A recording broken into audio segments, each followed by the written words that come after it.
हम 1988 में जब 9वीं क्लास में पढ़ते थे, इस वक्त स्कूल यूनिफॉर्म में ऊंट के रंग की शलवार कमीज और सफेद जूते होते थे। हेड मास्टर साहब यूनिफॉर्म के मामले में बहुत सख्ती से पेश आते थे, इसलिए तमाम तलबा यूनिफॉर्म पहनकर आते थे, सिवाय 2-1 के जो गरीब थे। एक दिन सुबह की असेंबली के दौरान मैट्रिक के तालिब इल्म बीखो बगैर यूनिफॉर्म के असेंबली की कतार में खड़ा था। जैसे ही हेड मास्टर की नजर इस पर पड़ी, बहुत ही गुस्से में बीखो को कॉलर से पकड़कर बाहर लेकर आया।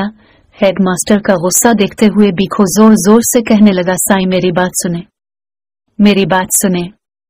मेरा बाप गरीब आदमी है, वो मुझे कहां से यूनिफॉर्म और जूते लेकर दे? मुझे आप मारी नहीं, मैं कल से स्कूल नहीं आऊंगा। हेड मास्टर उस्ताद गुलाम हैदर खोखर ने इसे छोड़ दिया और स्टेज पर चढ़कर तमाम तलबा से मुखातिब होते हुए कहा कि असेंबली के बाद बीखो एक क्लास में आएगा। आज आपको जो खर्ची मिली है वो अब बीखो को दे देना ताकि वो यूनिफॉर्म खरीद कर सके। मेरे पास हसब मामूल 8 आने जेब खर्च मिलता था, सोचा आज के दिन समोसा नहीं खाऊंगा, वो मैं बीखो मिल को दे दूंगा।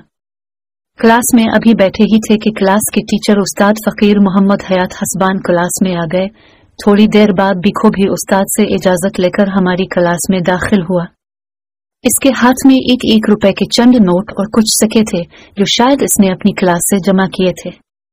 उस्ताद फकीर मोहम्मद हयात हसबान बहुत गुस्से में थे। हम सबको मना किया कि कोई भी इसको पैसे नहीं देगा और बीखो की जानिब देखते हुए गुस्से में कहा कि डूब नहीं मरते जो भीख मांगते फिरते हो, क्या गुर्बत की आड़ में सारी जिंदगी भीख मांगते फिरोगे? वापस अपने क्लास में जाओ और जिन जिन से पैसे लिए हैं उनको वापस करके आओ, मैं तुम्हें यूनिफॉर्म लेकर दूंगा। बीखो उस्ताद के कहने पर वापस अपनी क्लास में गया और सबको उनके पैसे वापस करके आ गया। उस्ताद फकीर मोहम्मद हयात हसबान ने पूछा कि शाम के वक्त कौन सा काम कर सकते हो?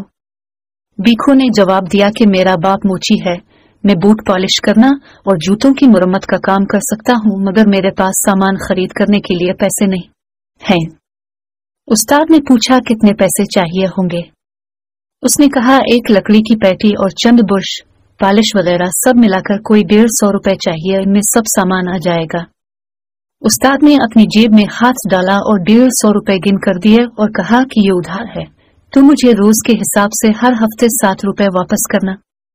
इसके बाद मुझसे कापी मांगी और उसके 3 कोरे सफहात फाड़ कर निकाल लिए और उन पर कुछ लिखने लगे। तीनों चिट्ठियां बीखो को देते हुए कहा, एक चिट्ठी रशीद पंजाबी को देना, वो तुम्हें कपड़ा देगा और तुम्हें 1 रुपए रोजाना के हिसाब से इसका कर्ज वापस करना है। दूसरी चिट्ठी खालिक मंगी को देना, वो तुझे नए जूते देगा, उसे भी 1 रुपया रोज के हिसाब से कर्जा वापस करना है। ये तीसरी चिट्ठी यूसुफ दर्जी को देना, वो तुम्हें यूनिफॉर्म सीकर देगा, इसे भी 1 रुपए रोजाना देने हैं।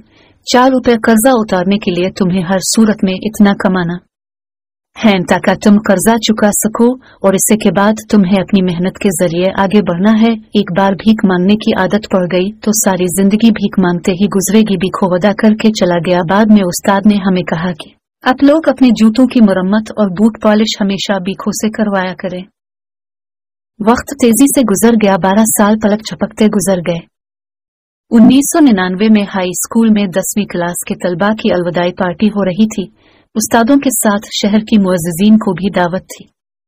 तकरीर करने के लिए शहर की एक बड़ी फ्लोर मिल के मुअज्जज जनरल मैनेजर बीखो को दावत दी गई। काटन के सूट में मलबूस, माथे पर रिबैन का चश्मा रखे अपनी तकरीर में इसी स्कूल में पेश आए 1988 का किस्सा सुनाते हुए ज़ारो कतार रोते हुए स्टेज पर बैठे अपने उस्ताद फकीर मोहम्मद हयात हसबान के पैरों को छूते हुए बताया कि किस तरह एक कामिल उस्ताद ने मुझे भीख मांगने से बचाया और मेहनत का सबक दिया। आजकल मदद के नाम पर जो भीख बांटी जा रही है, इससे हम मुस्तकिल भिखारी पैदा किए जा रहे हैं। इसकी तस्हीह के लिए भी किसी उस्ताद फकीर मोहम्मद हयात हसबानी जैसा मर्द कलंदर दरकार है।